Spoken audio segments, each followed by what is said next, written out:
Astrology simplified में आपका स्वागत है। ज्योतिष सलाह में आज हम बात करेंगे कि शिक्षा के बारे में बात करेंगे। बहुत से का प्रश्न था कि शिक्षा के किस तरह से देखा जाता है कुंडली में, तो उसके बारे में संक्षिप्त जानकारी देने का प्रयत्न करेंगे।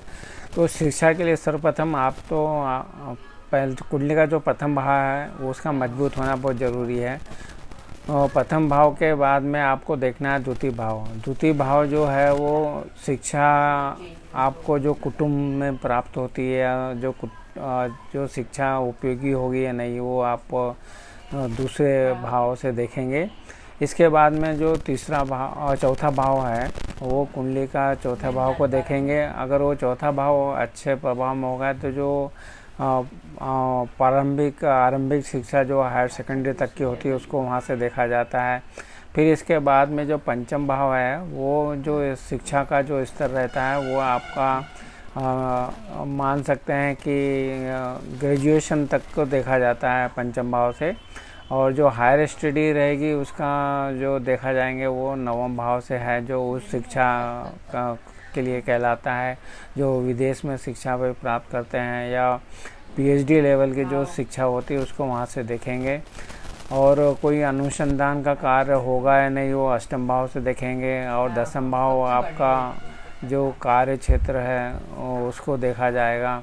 तो इस तरह से ये भाव हैं, इनके स्वामियों को देखेंगे। उनकी जितनी अच्छी स्थिति रहेगी वो आपको निर्भर करती है आपकी शिक्षा का स्तर कहाँ तक पहुँच जाएगा। तो ये सब बात की आज। फिर इसके बाद में आप देख सकते हैं कि जो ग्रह हैं वो आपकी कुंडली में किस तरह से बलवान स्थिति में है।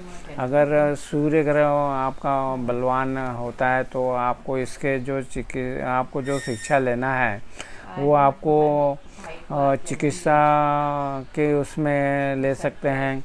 फिर जो इलेक्ट्रिकल इंजीनियर होते हैं उसके लिए देख सकते हैं।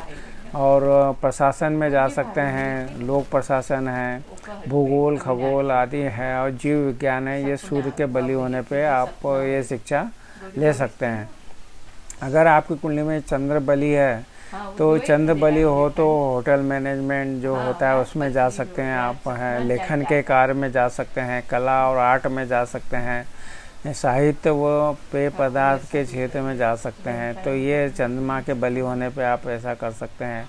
इसी तरह से अगर मंगल ग्रह आपका बलि है तो मंगल जो है ये भी टेक्निकल प्लेनेट है, तो ये मैकेनिकल इंजीनियर जो होते हैं उनके लिए मंगल बलवान होना चाहिए। फिर जो आप चिकित्सा में देखेंगे तो आपका सर्जन जो है उनकी कुंडलियों में मंगल की स्थिति अच्छी होती है। और इस तरह से जो शारीरिक शिक्षा के लिए फिजिकल ट्रेनिंग वगैरह के लिए रहती है वो भी आप इससे देख सकते हैं। खनिज के जो हैं इसको भी देख सकते हैं। तो इस तरह का औषधि विज्ञान में भी जा सकते हैं, औषधि के क्षेत्र में भी जा सकते हैं। तो ये मंगल के अनुसार आपने देखा कि किस तरह से ये ग्रह बलवान होंगे तो आपको इस तरह की स्थिति में आप जा सकते हैं। इसके बाद में और भी जो राहु ग्रह हैं ये भी टेक्निकल प्लेनेट है। तो आप अगर राहु आपकी कुंडली में बलवान है तो आप राहु के कारण टेक्निकल क्षेत्र में जा सकते हैं। तो इस तरह से आपने देखा कि जो भी ग्रह हैं उनके अनुसार आप अपनी शिक्षा ग्रहण कर सकते हैं। फिर अग्नि तत्व है, पृथ्वी तत्व है, वायु तत्व है और जल तत्व है।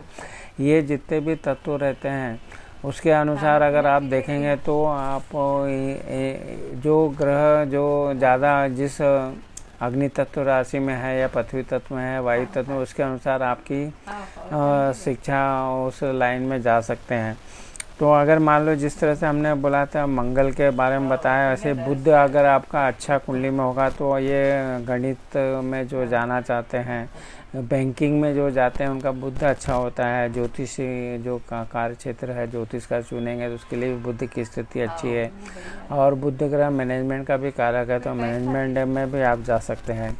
इसी तरह गुरु ग्रह के बारे में बोलेंगे तो ये कानून का दाता है, तो कानून के क्षेत्र में जा सकते हैं, साहित्य के क्षेत्र में जा सकते हैं, धर्मशास्त्र में जा सकते हैं।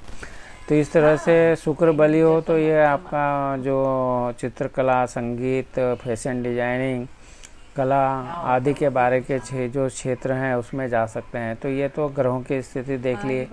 अब तत्वों की बात करें तो मान लो आपका अग्नि तत्व में ये ग्रह अगर आ जाते हैं, अग्नि तत्व की राशियाँ हैं मेष, सिंह और धनु राशि है, तो ये अधिकतर आपकी जो शिक्षा होगा वो तकनीकी फील्ड की हो जाएगी आपकी, और ये इसमें तकनीकी के साथ में चिकित्सा फील्ड में भी चली जाएगी। ये पृथ्वी तत्व की जो राशियाँ रहती है, जो जैसे नाम है वैसे कृषि के लिए जा सकते हैं, कानून, कला, अर्थशास्त्र, वाणिज्य, बैंकिंग आदि के लिए पृथ्वी तत्व की राशियाँ हैं। 2 नंबर के वृषभ राशि, 6 नंबर की आपकी कन्या राशि है और 10 नंबर की मकर राशि।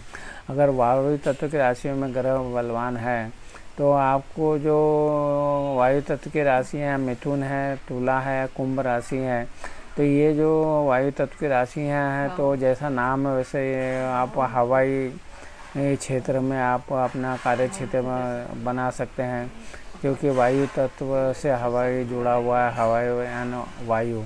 ऐसे ही वायु विज्ञान इसी से जुड़ा हुआ है, गणित भी इसी से जुड़ा हुआ है, संचार सेवाएं जो होती है वो वायु तत्व में आती है, और परमाणु साहित्य की जो बातें करेंगे तो वो भी वायु तत्व में आएगी। जल तत्व की जो राशियां हैं, जैसा कि आपको मालूम है, जल तत्व की राशियां हैं कर्क राशि, वृश्चिक राशि, मीन राशि। तो ये कर्क और वृश्चिक और मीन राशि यानी जल तत्व, तो जल से संबंधित जो भी शिक्षा आप प्राप्त कर सकते हैं वो सामुद्रिक विज्ञान जिसको बोलते हैं वो है, जीव विज्ञान है, जियोलॉजी है। तो इस तरह से जो भी कर्क, वृश्चिक और मीन राशियां हैं जल तत्व की राशियां, तो जल तत्व के क्षेत्र में आप जा सकते हैं। तो इस तरह से आप अपनी कुंडली का विश्लेषण करके जो भी टेक्निकल प्लैनेट ज़्यादा है तो टेक्निकल लाइन में जाने का आप सोच सकते हैं। टेक्निकल प्लैनेट है जैसे मंगल है, राहु है, ये जो ग्रह हैं ये टेक्निकल साइड में आ जाएंगे, और सूर्य भी इसमें आ जाएगा, तो ये टेक्निकल लाइन में आप जा सकेंगे। बाकी जैसा बताया इस तरह से आप अपनी कुंडली में विश्लेषण करके अच्छे ज्योतिषी को दिखा के आप अपना क्षेत्र चुन सकते हैं, और बच्चों की पढ़ाई को उसमें उस विषय के हिसाब से पढ़ाई कराएं, जिससे कि कार्य क्षेत्र में भी वो काम आए। तो इस तरह से आपने देखा कि आप अपने कुंडली के द्वारा जान सकते हैं कि आपको शिक्षा कैसी प्राप्त होगी, कौन से क्षेत्र में जा सकते हैं, कौन से ग्रह प्रभावित हैं, कौन सी राशियां प्रभावित है, तो उसके अनुसार अपना क्षेत्र, पढ़ाई का क्षेत्र चुन सकते हैं। आपको अधिक वीडियो देखना है जो आपको विस्तृत जानकारी दे, तो हमारे जो चैनल है SI सिंप्लीफाइड पे आप ये सब वीडियो उपलब्ध हैं।